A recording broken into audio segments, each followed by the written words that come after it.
Bonjour, bienvenue sur Folly Teams. Nous voilà à nouveau réunis pour mon plus grand plaisir autour de la réalisation de cachets de cire. Nouveaux dessins, nouveaux designs et plein d'idées comme d'habitude, tout cela après le jingle.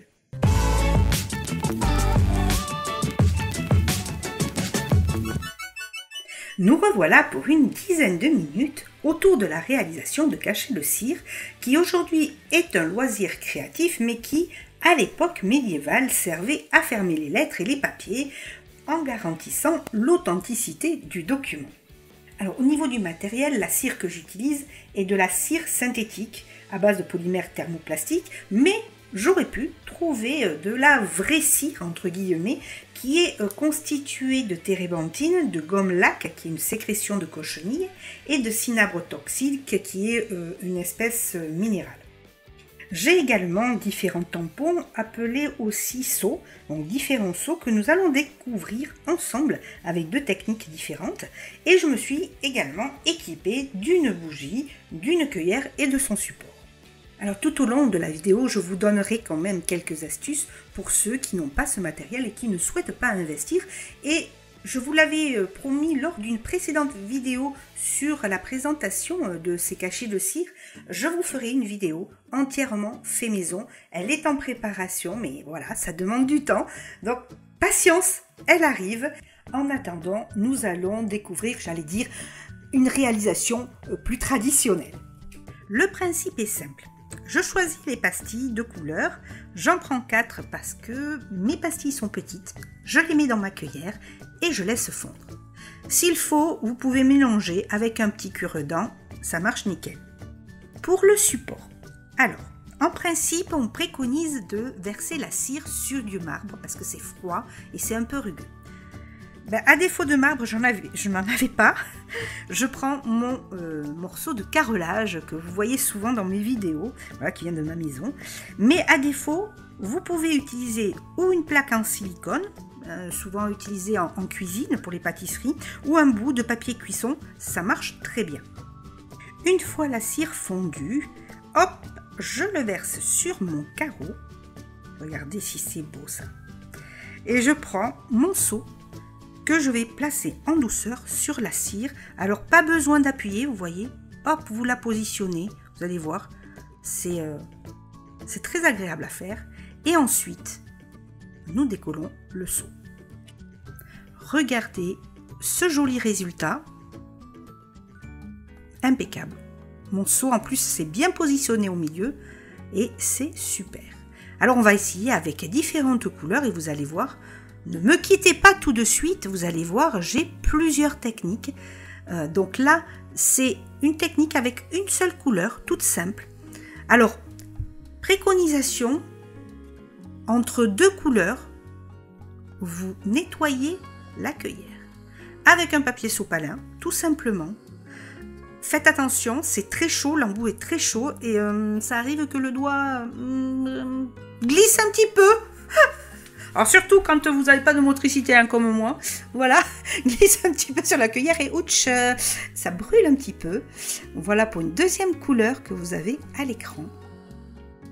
Deuxième technique, mélanger deux couleurs, voire plus. Là, j'ai mélangé du noir et du gris irisé. Pendant que je finis le cachet, pour vous donner une idée de budget dont vous aurez besoin pour vous équiper, l'ensemble pastilles de cire, cueillère support, bougie et 2 cachets avec le manche, vingtaine d'euros. Si vous voulez acheter 6 cachets, 6 seaux de plus, c'est une vingtaine d'euros aussi. Donc c'est pas une activité, j'allais dire super ruinante. Bon, c'est sûr, il faut avoir toujours 20 euros ou 40 euros, c'est sûr. Et c'est pour ça que je vous trouverai l'alternative dans une prochaine vidéo. Donc voici mes 3 cachets que j'ai utilisés.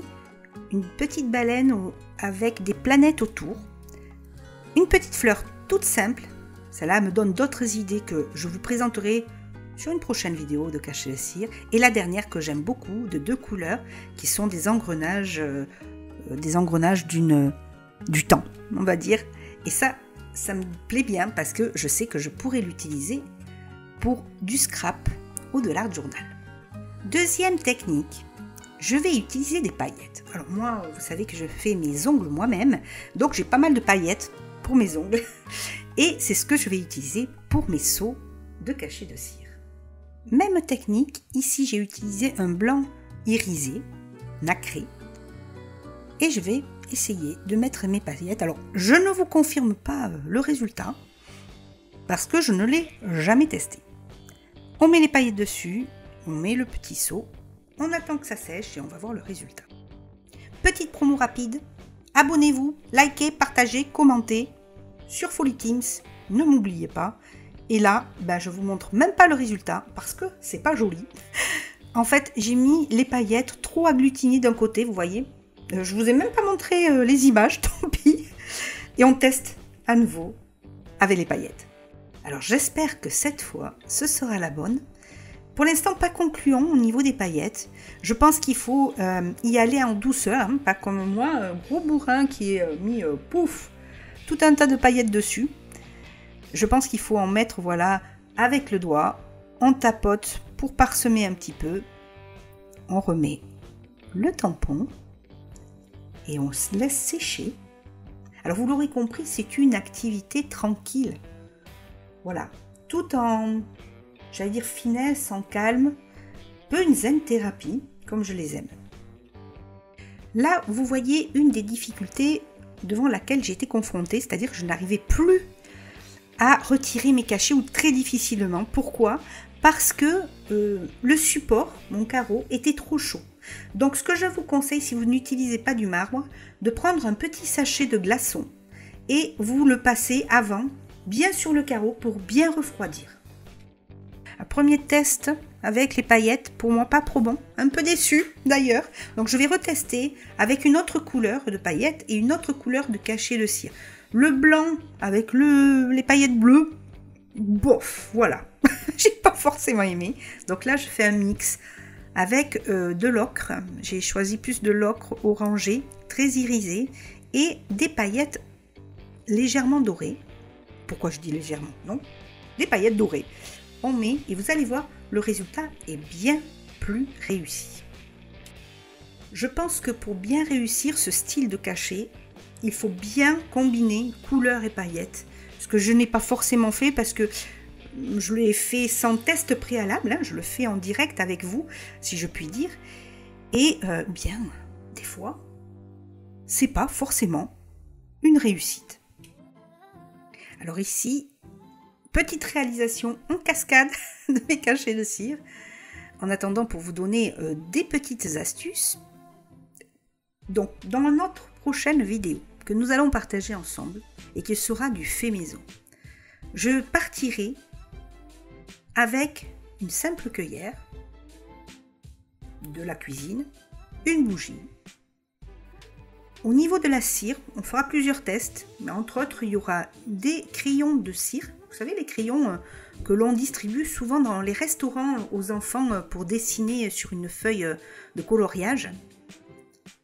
Et puis d'autres petits ustensiles que nous avons chez nous, mais je ne vous en dis pas plus pour que vous preniez du plaisir plutôt à regarder ma vidéo le prochain, évidemment.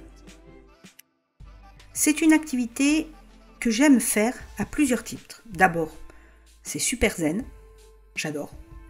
Voilà, faire fondre sa petite cire, choisir ses couleurs, c'est très agréable. Ensuite, c'est accessible à tous. Moi, je ne me suis pas entraînée avant, hein. Franchement, allez, j'en ai fait lors de la dernière vidéo la dernière fois, après j'en ai plus refait. Enfin, c'est très très facile à faire et c'est faisable par les enfants. Mon fils adore faire cette activité, il a 9 ans et il adore ça. En plus, je lui ai pris des cachets avec des dragons, voilà. Il a des cachets qu'il aime bien, hein, qui sont plus garçons, on va dire, et il les utilise voilà, pour décorer, souvent pour mettre sur son cahier de texte notamment. Et les cachets de cire s'utilisent beaucoup dans les loisirs créatifs de scrap, hein, pour décorer des cartes à offrir, pour décorer des enveloppes, pour décorer des paquets cadeaux aussi. Hein, vous mettez un ruban, un joli ruban, vous mettez le cachet de cire, c'est top quoi. Et il est beaucoup utilisé aussi en art journal, parfois en junk, j'en ai vu. Moi, je l'utilise beaucoup en art journal, comme vous avez pu le voir. Alors, au niveau des cachets à paillettes, pas super probant. Je pense que le résultat aurait été bien meilleur avec de la cire transparente. Mais bon, il fallait tester, mais je reviendrai faire des tests avec les paillettes quand même, parce que j'aime bien ça. Et voilà le petit panel de mes cachets de cire. Autour du thème un peu astral, il y a beaucoup de petites planètes, voilà, d'engrenages pour le temps. J'espère vous avoir donné l'envie de faire cette activité qui est très agréable, ou peut-être de la refaire, peut-être aviez-vous arrêté et là en regardant ma vidéo vous vous direz « Ah bah tiens, je vais en refaire des cachets de cire ». Merci Folly Teams. J'espère également que cette vidéo vous aura plu car si vous l'avez remarqué, elle est tournée un peu différemment. Nous avons utilisé une autre technique de vidéo. Donc laissez-moi vos commentaires et en attendant, je vous embrasse très fort et je vous dis à très vite sur Folly Teams.